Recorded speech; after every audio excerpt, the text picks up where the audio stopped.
एकीचे बळ. एका गृहस्थांना 4 मुले होती. ती मुले खूप भांडखोर होती. ती सतत एकमेकांमध्ये भांडत असत.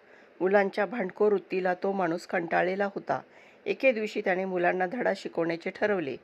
त्याने मुलांना सांगितले की प्रत्येकाने एक काठी घेऊन या. सगळी मुले काठी घेऊन आली. सगळ्यांच्या काठ्या घेऊन त्यांचा एक भला मोठा गठ्ठा वडिलांनी बांधला. वडील मुलांना म्हणाले की मला असे वाटते की तुम्ही प्रत्येकाने हा काठ्यांचा गठ्ठा तोडण्याचा प्रयत्न करावा. प्रत्येकाने तो काठ्यांचा गठ्ठा तोडण्याचा प्रयत्न केला, पण कोणालाच तो गठ्ठा तुटला नाही. थोड्या वेळाने वडिलांनी प्रत्येकाला एक काठी दिली आणि तोडायला सांगितली. सगळ्यांनी आपापली काठी सहजतेने तोडली.